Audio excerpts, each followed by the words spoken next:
Ladies and gentlemen, welcome to episode number 295 of Should I Start a Podcast? It's Ronsley.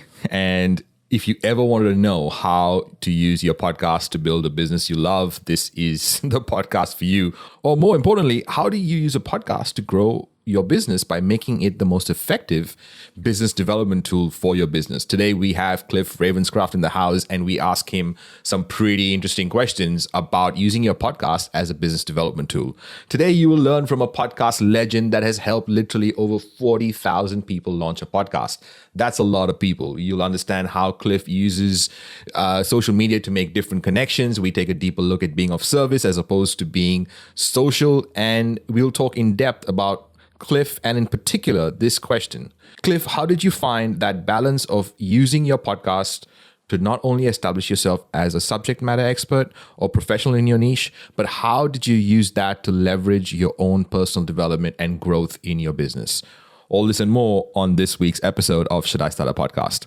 And make sure you listen all the way to the end. Just like before, I will break this episode down to give you 3 small steps you can execute right now to help you take this listening experience into an execution experience.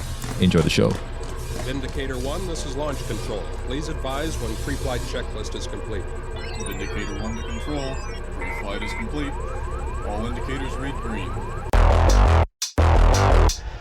This is Should I Start a Podcast? A show for business owners looking for tips, tricks, and ingenious hacks when it comes to growing a business using their podcast. This is your host, Ronsley. He's interviewed more than 1,400 people and has been listened to over 5 million times in 133 countries. A TED speaker, author, and a podcast purist who believes that we can use our voices to grow our business and our influence. You know, because every conversion in any business always happens in a conversation. And now, Ronsley.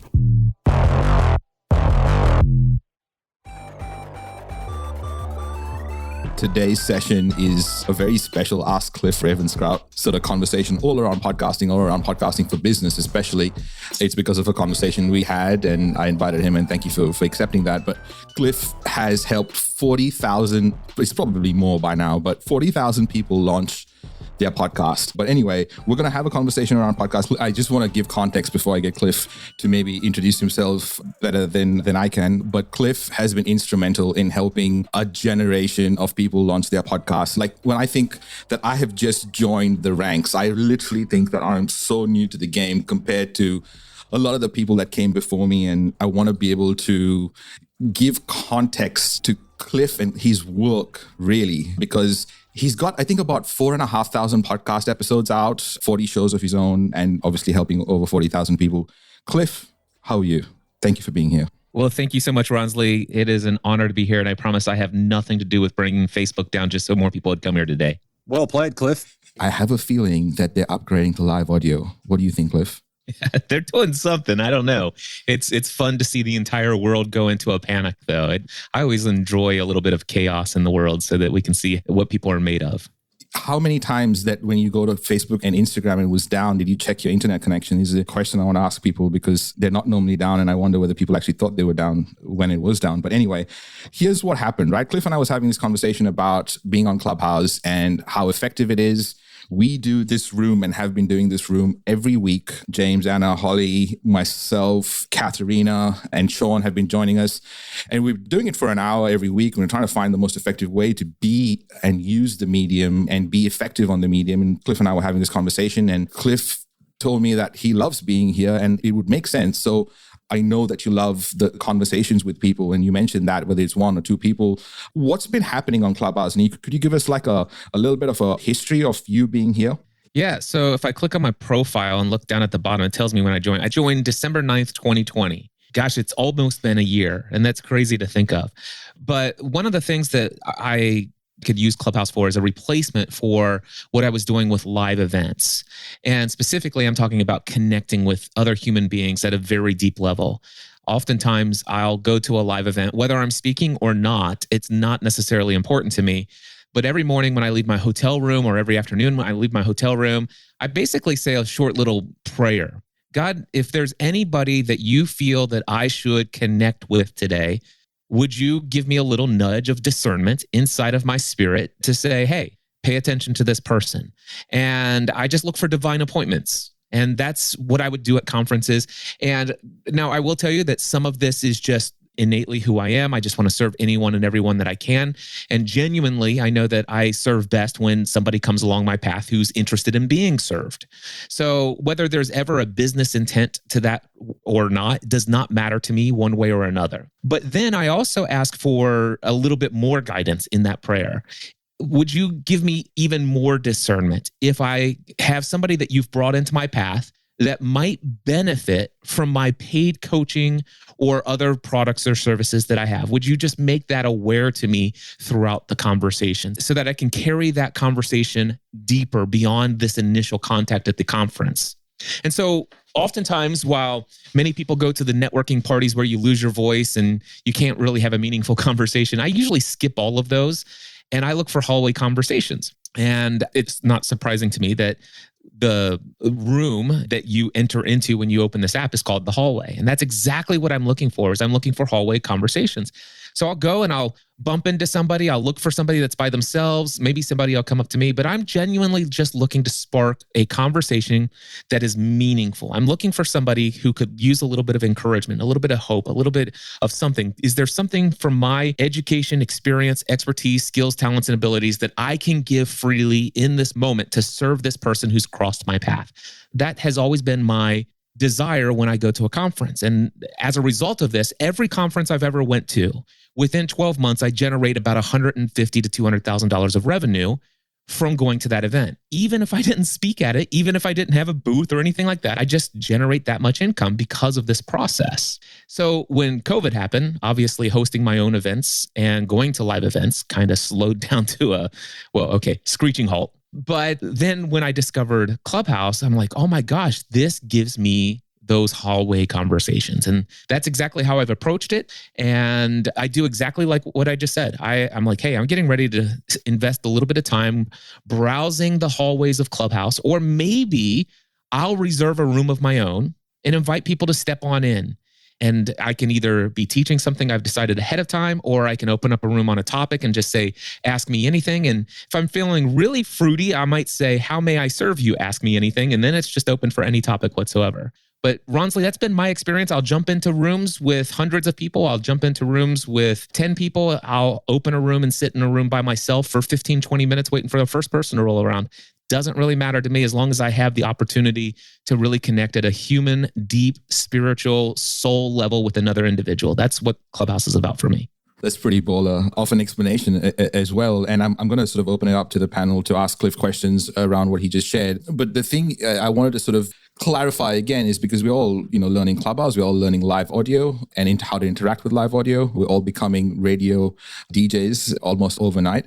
But is that your idea of being social on this app? Like when you think about being social on a social media app that has not been social media for audio before, what do you think, Cliff, when it comes to like being social on this app? Well, I don't necessarily think of it as being social as much as I do being of service and being in relationship with people. That's really for me what everything is all about. It's about relationships and finding out who the person that I'm talking to, what's going on in their life, and is there something that I could do to be of service to that person? Because here's one thing I know.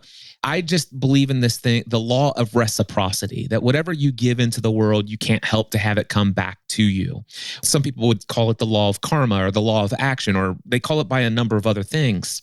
But one of the things that I know is that by always being in a spirit of desiring to show up and help somebody in their moment of need, I experience as a result of that, every moment of need that I ever have, there's always resources surrounding me, lining up to be of service to me. And that's just been my experience of life. And I just want to continue the perpetuation of this cyclical experience. And so that's why I do what I do. So I don't call it being social. I don't think about it as being social. I don't think about it as social media. I just think of it as man, there's an opportunity to connect with people here.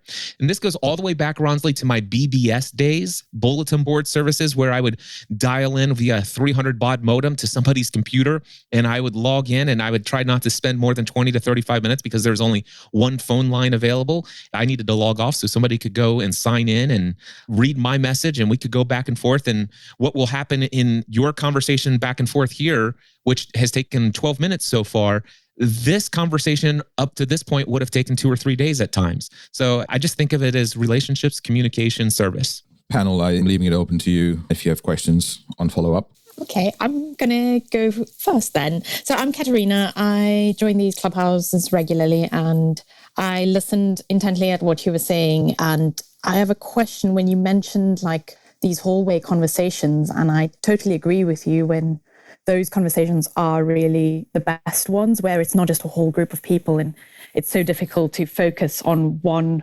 specific person, what they're about, and kind of get what's important to them. So in terms of these conversations you were talking about, and do you have a way to detect when someone is actually open to your services that you mentioned? And I know there's a lot online about like negotiation skills in terms of like body language and eye contact, but from your own experience, what would you say?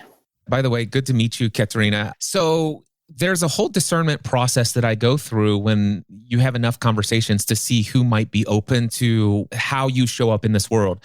And I don't want anybody to think that I'm going into every conversation asking myself, is this somebody who could pay for one of my products or services? Because I genuinely have no strings attached. I just know that ultimately there are going to be, if I connect with enough people, because of who I am and the products and services that I offer, I'll know when my ideal target customer jumps out at me. And I tend to attract that audience. So to give you guys an idea, I think the first thing to know is, who is your target audience? Who is it that is served well by your paid products and services? And I can tell you that mine are primarily online entrepreneurs, somebody who is either stuck in a soul-sucking day job that they hate and despise and consider to be a distraction from what they'd really like to do in this world, while they have started a little side hobby, something or other on the side, whether it's through a podcast or through some other social media platforms or just a blog or whatever the case may be. They're trying to make ends meet financially to get that to pay for itself and to see a little return on investment. And their deepest desire is to be able to generate enough income from that passion, that thing that they would love to do all day long, that they'd be willing to do it for free. They have a strong desire to turn that into a full-time income so that they could leave the day job and just go do what they feel most called to do in this world. So that encompasses a very large amount of people on this planet. A secondary thing that I know that I serve are people who have made the leap, whether that is intentionally or unintentionally. A lot of people got so sucked up into their side business that they allowed things to really go lacking in the day job, and they might have let go a little earlier than they had anticipated or desired. And now they are fighting, do I go all in and find a way to make this thing make more money, or do I go find another job to pay the bills while I continue to grow this thing? And then, of course, I have a very special heart for people who want to be paid professional life and transformation and business coaches, because that's who I am. And so that's a third audience. And now, because of that, here's what I can say is pretty much most people who are into podcasting, they're creating a podcast because they fit in one, if not all three of those categories. And so that for me was just a total thing that fell into my lap. It's like, oh my gosh, this is just queuing me up for exactly who I most serve. It's been so much of my own experience I can bring to the table. So knowing my audience, knowing who I can serve, it's just real quickly, all of a sudden somebody comes into one of my rooms, or if I'm in a conversation in a room and somebody says, hey, I am really struggling because I can't figure out this. And if that happens to be something that fits exactly what I help people solve. So for example, I love it when somebody says, I just can't see how I could make a living doing what it is that I love to do full time. And I say, well, how much would you need to generate? And they say, well, about $10,000 a month would cover all of my expenses and I could leave the day job. Well, how much are you making from it now? About $300 to $700 a month. And then what I will do is I'll just ask them a couple of questions. And what happens, this is where the discernment comes in. I'll ask them a couple of questions. Have you ever thought about doing this? Now, somebody who would make a great client for me say, oh my gosh, I never thought about that. That would, yeah, wow, I could, oh my gosh. And then I'll say, well, and oh wait, have you ever thought about this? oh my gosh, I could do that too. And so then that kind of tells me, okay, this is somebody's coachable. This is somebody who can hear an insight from outside of the bottle that they're in. They can see somebody who's reading the label from the outside. But where I get the discernment of this is not the client that I'm looking for, which is the reference to Star Wars when they go, these are not the droids you are looking for. But I get that little inner voice that says, this is not the client you are looking for, is when I say, have you ever thought about doing it? Oh, no, that won't work. I'm sorry, Cliff, but my audience, they don't have any money. And I said, well, have you ever asked any of those people to pay you money? Oh, no. And I wouldn't ever ask them to pay you money. And usually I might have actually asked a second or a third question, but generally I know right then and there, this is somebody who is not going to be a paid client of mine. They're already convinced in their mind that their limitations are real and nobody can help them overcome them.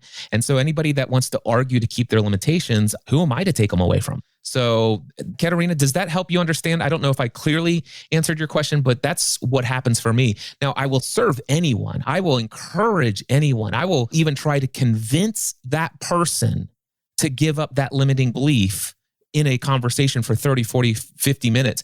But if at the end of it, I find myself, my energy has been depleted and they walk away full of energy, I know that that's not the client for me because my clients are life-giving to me. Is that helpful? Yes, very. I think it comes down to something I already knew. And then you just phrased it really well. It's kind of going with your gut feeling because the outside of the person, like the body language, that all just plays in to confirm what you're feeling about them. So yes, that answered my question. Thank you. Wonderful. Thank you. Cliff, may I ask a question? Please do. So what if you do not have limiting beliefs on the potential of your business?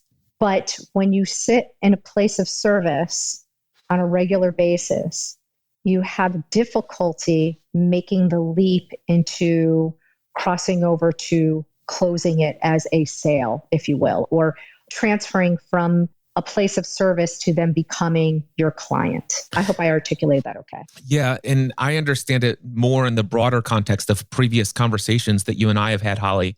And what I would say to this is those who don't necessarily have problems believing that their business has the potential to really blow up and make all their financial dreams come true, but yet are finding it challenging to make the transition from offering free services and serving people for free to getting paid well to do what you're doing. I would challenge anyone in that situation to stop doing so much for free and begin boldly asking people to pay you to do what you've been doing for free. What do you think one might actually come back with if they were faced with that?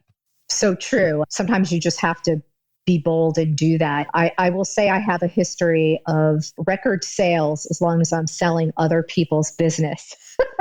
And I have a hard time doing that for myself. It's just a history, I guess. Yeah, and that's just what it is. It's a history. It's a story of your past.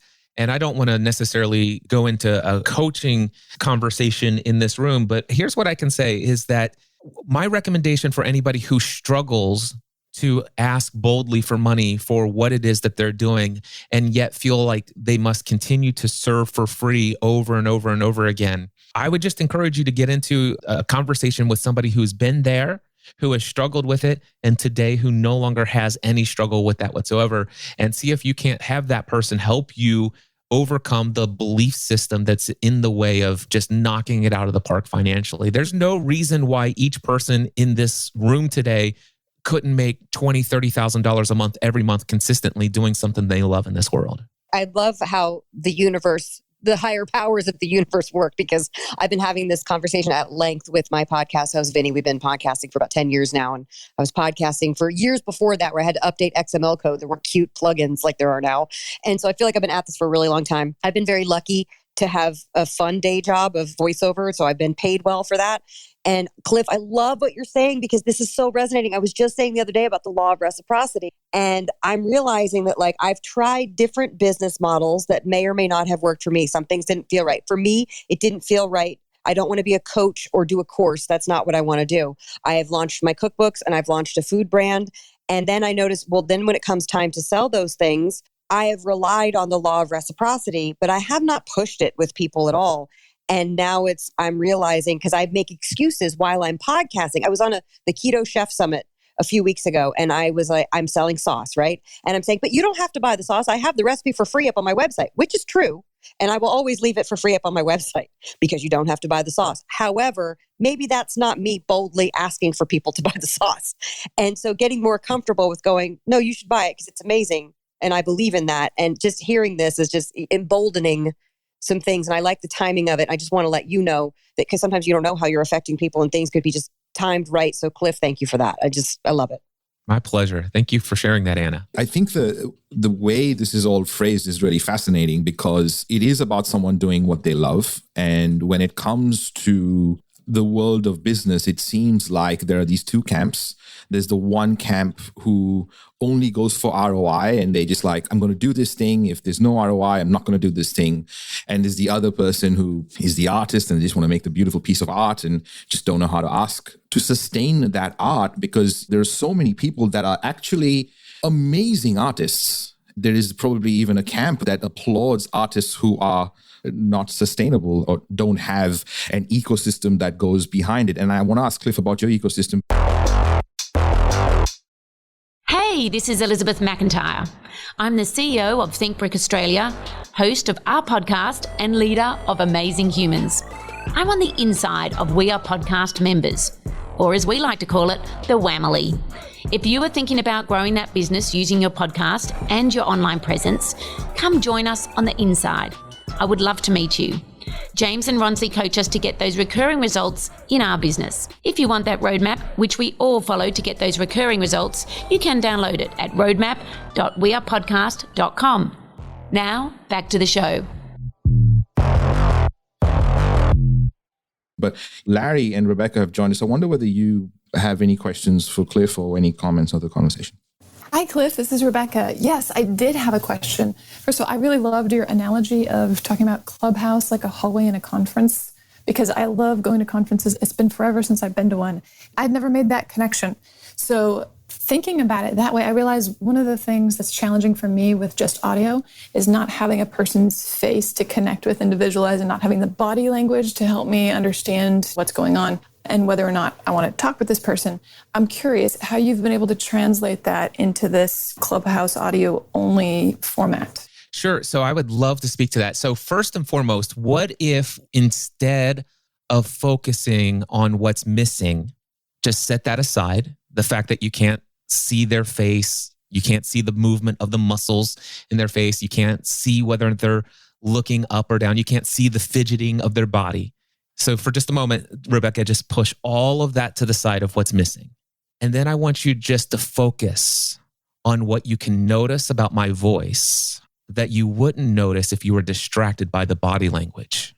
Do you hear the tonality of somebody's voice? Think for just a moment, the last 5, 10, 15 conversations you've had on Clubhouse. How fast somebody's talking, how nervous someone seems to be by the stuttering in their voice, how some people feel so pressured to fill every single moment that they never take a moment to just think about what they're going to say next. You can learn so much about the person on the other side of a Clubhouse connection through nothing more than their voice. You can actually tell how deeply they're breathing through how they speak. You can tell whether or not they're speaking up and, oh my gosh, I am filled with hope and I am so delighted to be here. And oh my gosh, I'm so excited about this room. Thank you. Or, wow, I'm really thankful that Clubhouse exists and that you guys have this room together. And I was just browsing around. You can tell a lot about. And so if all of a sudden, instead of focusing on what's not there to clue you in on what's going on inside of the heart and the soul of the person that you're connecting with, just listen for all of the clues. Listen with your heart, not your ears, but listen with your heart. What's being communicated through this incredible audio-only platform, and recognize that there is a gift in not being distracted by whether or not somebody put a lot of work into looking camera ready today, or in the instance of an actual conference where somebody all of a sudden, they put hours into putting on a mask so that they could look a certain way so that they can actually present a certain personality. Whereas, man, when you think about it, it's like, what can you do to cover up the mask of actually the human voice? Rebecca, does that help at all? That helps a ton. Thank you. And as you were talking about the blessing of not being distracted by what's in front of your eyes, I realized I probably need to play on Clubhouse while I'm in my podcasting studio. Because if I'm outside, there's too many things to see and distract me. But in here, I can hear better. I feel more connected to my show. And yeah, thank you. Appreciate it. I want to share one other thing with you. So everything that I've talked about so far is the voice. But there's also something that most people overlook. It's the words people speak. Now, one of the things that I will tell you right now, I use Clubhouse. I have Clubhouse on my phone currently, and I'm bringing that into my Rodecaster Pro, and I'm actually hearing your voice and even my voice in my headphones. But then one of the headphones jacks of my Rodecaster Pro has an audio cable going out of a headphone jack into the line input of an iPad. And that iPad actually has Otter.ai running. And so far, every syllable of every word spoken in this room has been transcribed for me. And so I could go back and read word for word something you just said a few moments ago. And so when I'm actually in a deep, meaningful conversation with someone and they say, you know what, I tried that, but this is what always happens to me. I always seem to fail and I get stuck and I get blah, blah, blah. And this is just who I am. And people use this language all the time. I get stuck. This always happens to me. This is just who I am. And wow, there is so much they're revealing about what's going on in their subconscious mind, the programming that's causing them to experience life in the exact way that they are experiencing reality. Words reveal the subconscious programming and conditioning of our lifetime. And oftentimes I'll say, hey, I'd like to just respond to you, not reacting to what you said, but I'd like to reflect to you what I just heard you say. And then what I'll do is I'll read back some of the words, the exact phrasing. It's like, well, that's not what I said. Actually, it's exactly what you said, word for word. I just read it off of a transcript. Did I really say that? Yes. Well, I don't believe that. Well, consciously, you don't believe that, but subconsciously you do. And your subconscious mind actually operates about 95% of your experience of reality. And so you can use your conscious act of will to go against it. But until you change that programming code inside, you will always experience this. Anyway, I just point that out to not only do you have the voice to listen to, but you can listen to words. Now, before I began using Otter.ai to transcribe every interaction that I'm having in a platform like this or in a one-on-one coaching call on Zoom, I was feverishly taking notes. So I would never come to a Clubhouse room without absolutely, as soon as somebody says, hey, Cliff, can I ask you a question? And I say, sure, just imagine my Apple Pencil at the ready. And I am jotting down and feverishly trying to transcribe within my own abilities everything that person is saying as far as word for word phrases. Rebecca, was that helpful as well? Yeah, thanks for sharing. Larry, you have a question? Hi, Ronsley. Great to see you again here in the Clubhouse room. So I guess if I was to contribute it away with a question, it's how did you, Cliff, find that balance of using your podcast to not only establish yourself as a subject matter expert or a professional in your niche, but how did you use that to leverage your own personal development and growth in your business? I heard something that phrased just, I think yesterday, as a matter of fact, I was talking to someone. They said that entrepreneurship was a disguise for self-development and personal growth. And that kind of set with me personally. I loved hearing that. And I'm wondering, how did that journey work for you? So first of all, that's the first time I've heard that, but I absolutely love what you just said there. Entrepreneurship is just a disguise for self-development and personal growth. And I just read that, of course, off of my transcript, by the way. But I love that. I don't know if it's necessarily a clever disguise because it just is personal growth and personal development, especially if you're a podcaster who is authentically and transparently sharing what you're doing in your journey. And of course, that's been a part of my journey ever since day one. I never really got into podcasting to start a business. I got into podcasting as a hobby. My wife and I were podcasting about the TV show Lost back in the day. And through some pretty odd experiences, we had 27,000 subscribers after our third show, and it quickly grew to 60,000 subscribers. And before we knew it, here I am, a guy in Northern Kentucky who's never had anybody outside of Northern Kentucky know who he was. Now we're getting hundreds of emails from every corner of the globe with questions about things that we brought up in our podcast. And my wife and I were just authentically sharing, like the TV show Lost had all good cowboys have daddy issues. Well, my wife and I both had some daddy issues that we could resonate with the storyline. There was the 23rd Psalm, which was a faith-based episode. There was Tabula Rasa, which means clean slates, and the whole concept of every day, if we desire, or every moment of every day, we could just forget everything that's happened up to this point and just start over with a clean slate. We don't have to wait until Monday to start a new exercise program, for example. So we just share and talk about these things in a podcast episode, and people began asking questions. They'd say, hey, can you fill in more of the story? I feel like there's more to the story that you brought up there. And I'm like, yeah, but that doesn't fit in a Lost podcast. So I would actually respond to people via email, and then I would also get the same questions over and over again. So I started answering common questions in other podcasts. So I started other podcasts around other topics like Family from the Heart, Pursuing a Balanced Life, and Business Tech Weekly, Help I Got a Mac, and eventually Podcast Answer Man, and all these other shows. So what happened was I was consistently putting out answers to questions that people were asking me about things that I have learned in my own journey. And of course, being the transparent and authentic person that I am, I just show up as who I am. And today you hear my voice and I speak very fluently with a lot of ease. It sounds like, man, Cliff's really got his communication skills on alignment and stuff like that. Well, after 4,500, 600 episodes, sure, I can communicate this way. But back in the day, I was horrible. I was just as horrible as any brand new podcaster. And not only that, I would say probably about 20 years into a very intense, intentional personal development journey, meaning that I have been working on improving myself. And as a result of that, what you're experiencing today is 20 years later of investment. I was a terrible person back in the day. And when I say a terrible person, I just mean that I had lots of character flaws and lots of character defects. Matter of fact, I encourage anyone, if you want a good laugh, go and look up the Lost podcast with Cliff and Stephanie, or the weekly Lost podcast. See if you can find a Lost podcast in iTunes or the Apple Podcast directory with Cliff and Stephanie Ravenscraft. And then go look at the reviews, the written ratings and reviews.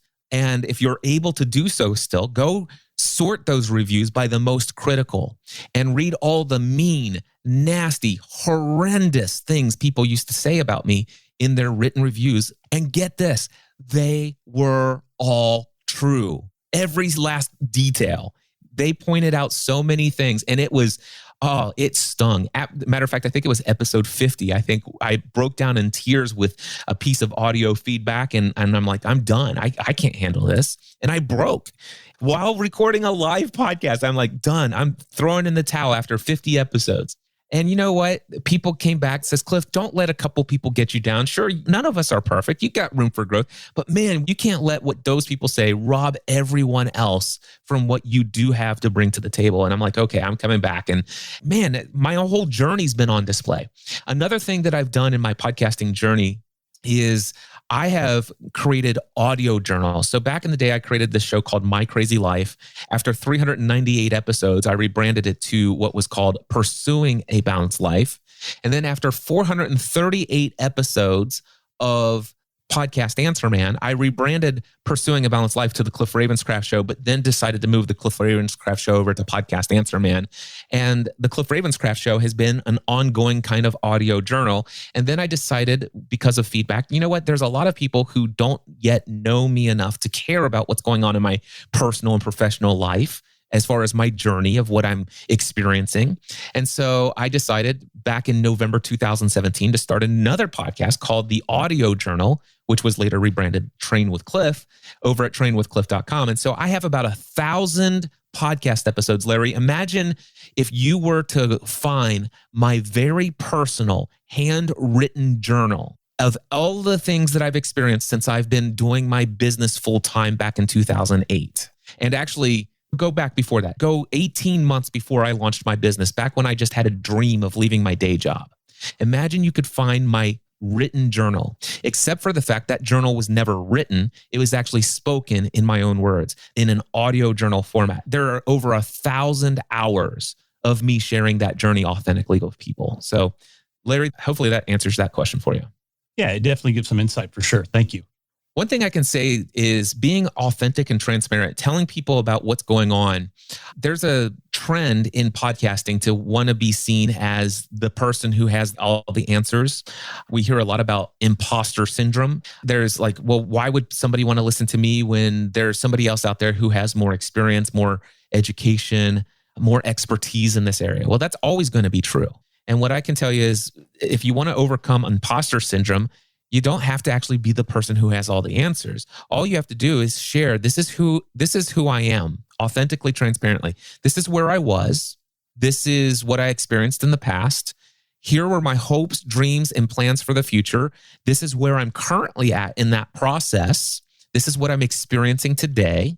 Here are the obstacles that I had. Oh, and by the way, here's a big, huge failure that I've had.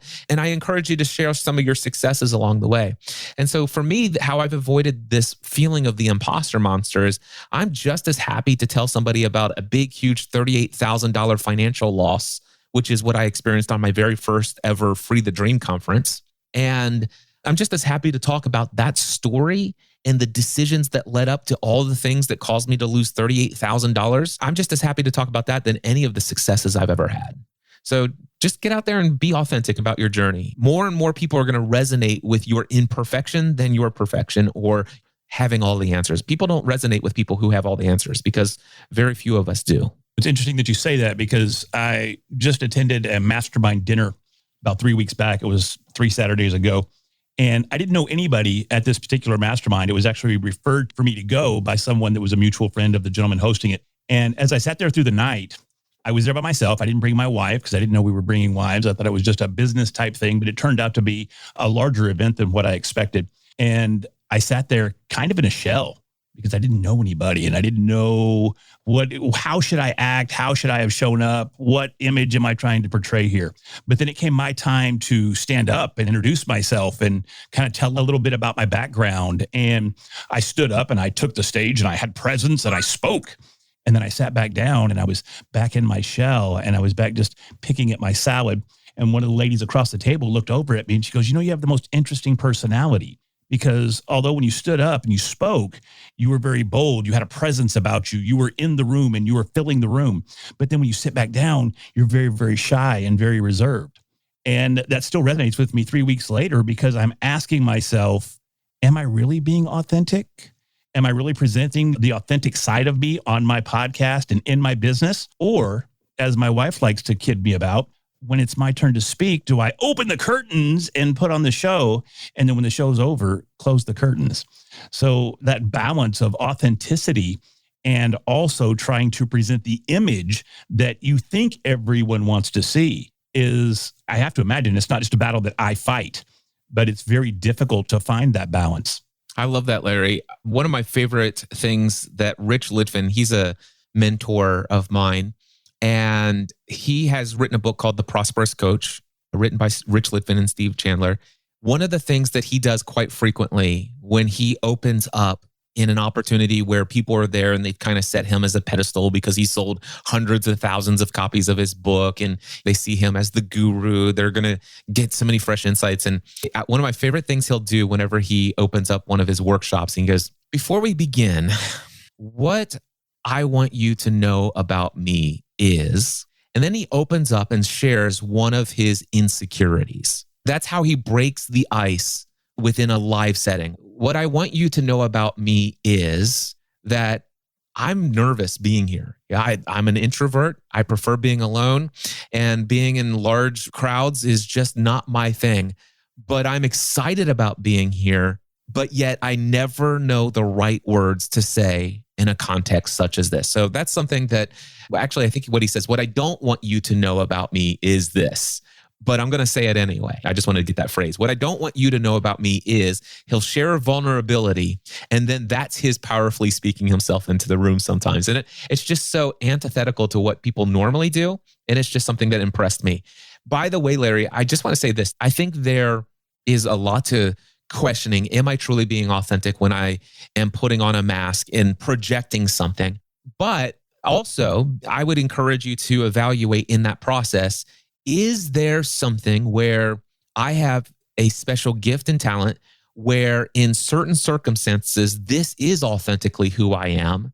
And in other circumstances, this is authentically who I am. So for example, I am an introvert, which means that when I'm engaged with other people, my energy is leaving my body. After I finish a clubhouse room such as this, and I'm totally giving of everything, when I'm finished here, I want to spend the next hour to 2 hours in complete and utter silence without another living being anywhere within the vicinity of me, because I want to recharge and regain my energy being alone, being private, being by myself.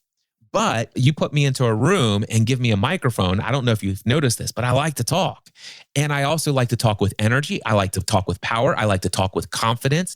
And I am a very confident person. I am a very powerful person. I am an incredibly loving person. And when I'm going to speak to somebody, I will listen to them intensely. I will speak with passion. But boy, once I'm done here, I'm going to go into my cocoon. I'm going to curl up and I'm going to recharge. And that's also me. It's such a podcast trait to be the introvert. And it's so cool to have such sharing. And by the way, Rich Litvin is a friend and I've been to his house in LA and we've had this great conversation. And that's literally how he opens up. And he kind of starts off with, this is what I don't want you to know about me. He's such an interesting person and the energy around him and his family is such a beautiful one. It's a really beautiful journey when you start a podcast and listen to what you say and improve on it and refine your argument. And a lot of times hearing ourselves out loud is probably the thing we need, and giving our thoughts and audience is a thing that is very underrated as well. I want to thank Cliff and everyone here for being here and giving so much. James and I, we run a business to help businesses grow using a podcast. And if you want a roadmap that we use to help our clients, just send us a DM and we'll make sure the team gets it to you. I want to thank Cliff. Thank you so much for being here. Thank you for being so giving of your time and your energy. James, Anna, Holly, Katharina, thank you so much for regularly being here. Sandy, Rebecca, and Larry, it's so good to see you as regularly as you join. Please join more often. Cliff, any parting words? Yes. And so as promised, I have released Facebook. Give it just a few moments. It might take a little long, but now that the room is over, you may resume your Facebooking. All right. I hope you enjoyed that conversation because it was a great one to have, especially with a group of podcasters asking questions. So here are 3 small steps I would love you to do to make this more executionable for you. Number 1, where are your people? Do an audience analysis right now. You can never do enough of these. More you do these, the better it is for you to understand who your audience is. If you don't know what an audience analysis is, send me a message. I will get back to you with questions you can ask yourself. But you can just Google it, audience analysis. You should find out what they do, why they do it, how they do it, so that you can understand your audience better. That's 1. Number 2, make a list of authentic and transparent topics you'd like to cover in your content for that audience. Now, next to each of them, write down how you are going to put that content out. Is it a video, a story, a reel, a podcast, or a post? Maybe it's a live video. Make a list of authentic and transparent topics so that you can cover them in your content. That's number 2. Number 3, make a list of interesting questions in your industry that you'd like to open up conversations on. Okay, so these are 3 things that you can do right now. And if you execute, irrespective of where you're at in your business and podcasting journey, will make a huge impact on you making your podcast more profitable and more impactful. If this is the first episode you've listened to all the way to the end, or if you're a regular, thank you. I love that you're here. Check out our back catalog on shouldistartapodcast.com. Subscribe to the show and give me a review and rating. It really helps us get found. If you're a business owner, podcaster, and want to join others just like you, where we share tactics and ideas on what's working for us when it comes to using our podcast in the best and most effective possible way, go to wearepodcast.com/group. It is free. Stay tuned next week when we are going to cover pitching like a podcaster. How, as a podcaster, you can pitch for things that you never thought of before that most podcasters don't do. So don't forget to subscribe to the show to get that episode as soon as it gets released. Until then, much love. All right. So you still till the end. You found this useful and you have a business or you have a podcast and a business and you kind of want to make it work for you and grow your business using this podcast. Well, you know what, that's something that I have helped thousands of people do and thousands of businesses do in different forms, through an agency, in a one-on-one fashion, through a conference, in a group, and obviously in courses and stuff. So please, I want to be able to give you something that you can use to get recurring results in your business using a podcast. We call it the Recurring Results Roadmap.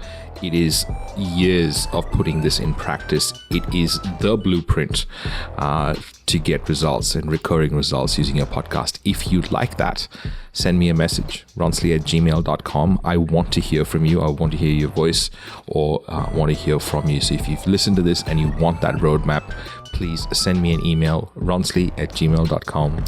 I want to hear from you. Much love. I'll see you in the next episode.